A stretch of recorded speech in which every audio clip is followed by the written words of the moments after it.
이번 신경계 물리치료학 수업에서 샤르코마리투스병에 대한 발표를 맡은 박현선입니다.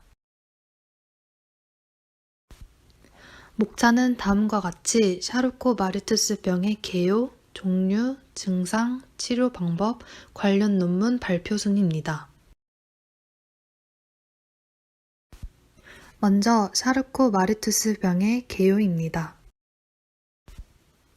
영상과 같이 샤르코마리투스병은 유전성 말초신경병증 중 하나로 이는 원인 유전자의 돌연변이에 의해 발생하게 되며 임상 증상이 진행되는 특징을 가지는 말초신경 질환으로 손과 발의 근육 위축과 변형이 발생하게 됩니다.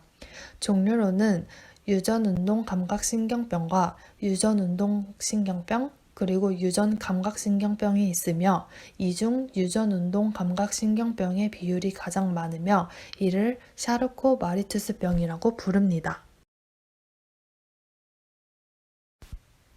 유전운동감각신경병은 그림과 같이 운동신경과 감각신경의 축삭돌기 또는 수초에 유전자 이상이 생기게 되는 것을 말합니다.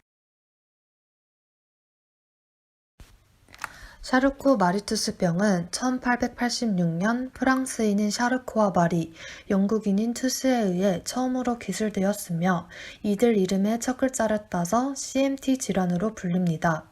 인구 2,500명 중 1명꼴로 발생하게 되는 가장 빈도가 높은 유전성 신경질환이고 남녀 사이의 발생 빈도에는 차이가 없습니다. 과거에는 하지 근 위축으로 인한 특이한 형태의 다리 모양이 되는 질환으로 인식되어졌으나 현재는 유전학적, 임상적, 전기 생리학적 질환들이 섞인 하나의 질환군으로 인식되어지고 있습니다. 다음은 샤르코마리투스병의 종류입니다. 종류는 크게 5가지로 먼저 CMT1은 상염색체 우성으로 수초의 손상으로 인해 신경 전도 속도가 많이 감소된 탈수초성 신경병입니다. CMT2는 상염색체 우성으로 신경 전도 속도는 정상에 각받고 운동신경과 감각신경의 활동 전이가 많이 저하된 축삭형 신경병입니다. CMT3는 다른 말로 데제린소타스 신경병, 즉 DSN이라고 불리며 유전 형태는 상염색체의 우성 열성이고 주로 어린 나이에 발생하며 임상 증상이나 신경 전달 속도의 저하가 매우 심한 경우입니다. CMT4는 유전 형태가 상염색체 열성으로 대개 발병 연령이 빠르며 임상 증상이 심한 편에 속합니다. 마지막으로 CMTX는 X염색체와 연관된 질환으로 보통 여자보단 남자에게 증상이 심하게 나타나며 아버지에서 아들로 유전되지는 않습니다. 다음은 샤르코마리투스병의 증상입니다. 샤르코마리투스병의 임상은 보통 서서히 진행되며 운동신경 손상과 감각신경 손상으로 인해 근력 약화와 감각 소실이 나타납니다. 증상의 정도는 질병을 눈치채지 못할 정도로 경미하거나 일상생활에 전혀 장애가 없는 무증상인 경우도 있지만 주변의 도움이나 휠체어 없이는 일상생활이 불가능할 정도로 심한 경우도 있습니다.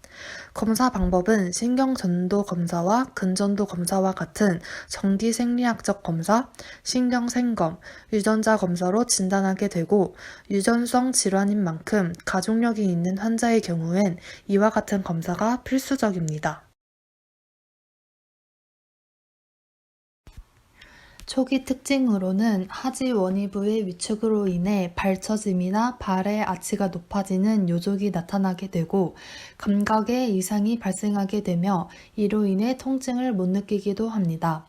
질환이 진행될수록 발의 변형이 심해지게 되고 이로 인해 사진과 같이 갈고리 모양의 발가락이 나타나게 됩니다. 또한 심한 경우 하지의 변형뿐만 아니라 손의 변형과 위축이 함께 나타나기도 합니다. 전체적으로 정상적인 운동 기능이 떨어지게 되며 절뚝거리는 걸음을 걷게 됩니다. 다음은 샤르코마리투스병의 치료 방법입니다. 첫 번째로 프로게스테론의 기량제인 오나프리스톤입니다. 이 치료법은 현재 아직 임상 연구 중이며 실험지에 선택적으로 오나프리스톤을 투여했을 때 mRNA 양의 과발현 감소로 부작용 없이 형질 전환 주의 CMT 표현형이 호전됨을 보여주었습니다. 두 번째로 아스코르빈산은 말초신경계에서 수초 형성에 필수적인 물질임이 입증되었는데 이를 사용한 연구의 과정에서 수초 재형성과 CMT 표현형의 호전이 관찰되어졌으며 증상 호전에 필요한 정도로 mRNA 양의 과발현이 억제됨을 확인하였습니다. 또한 아스코르빈산은 저렴하고 안전하기 때문에 이상적인 치료약이 될 것이라고 예상되어지고 있습니다. 세 번째로 누르트로핀3는 슈반세포에서 발현되고 신경 재생을 촉진하는 역할을 하는데 이는 동물 실험에서 축사계 재생을 촉진시켰고 CMT1A 환자에게 사용해 봤을 때 수초화된 신경섬유가 증가하여 감각 증상이 개선되는 효과를 입증하였습니다. 네 번째로 히스톤 디아세틸라제 6 기량제는 이미 아미나 프리드리히 운동실조의 치료제로서 임상실험이 진행 중인 상태로 이는 CMT 환자를 대상으로 하는 연구도 가능할 것이라고 예상되어지고 있습니다. 다섯 번째로 네트워크 약물학을 통한 신약 개발에 대한 것인데 이는 동물 실험에서 우수한 증상 호전 효과를 입증하였으며 안정성도 확보된 상태로 긍정적인 치료법으로 보여지고 있습니다.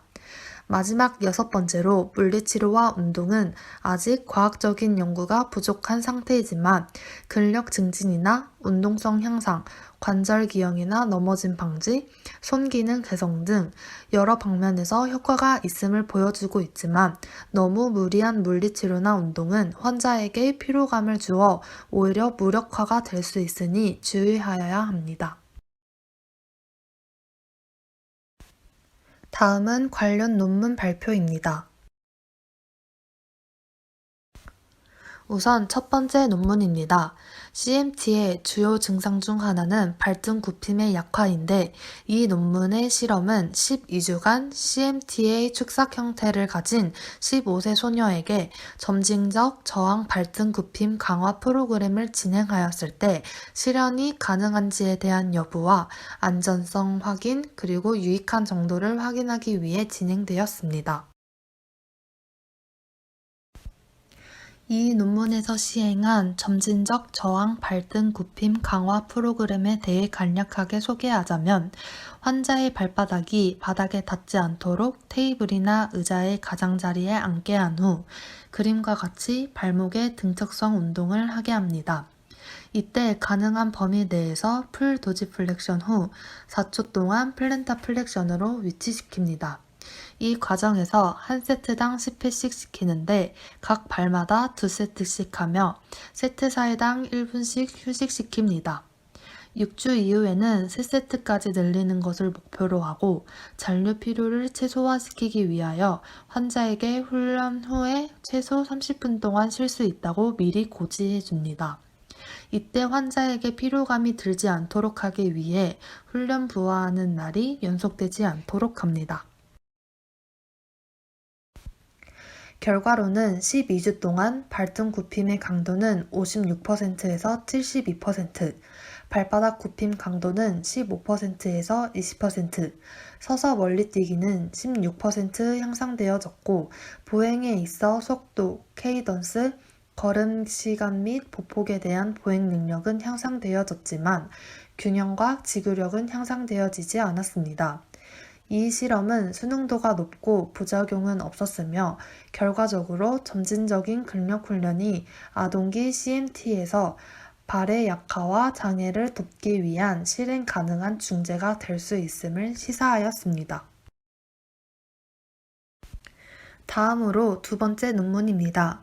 이 논문은 CMT1 환자에게 트레드밀 훈련의 안정성과 유효성을 평가하기 위해 진행되어졌으며 다기관, 전향적, 무작위, 단일 맹검, 대조 연구가 시행되었습니다.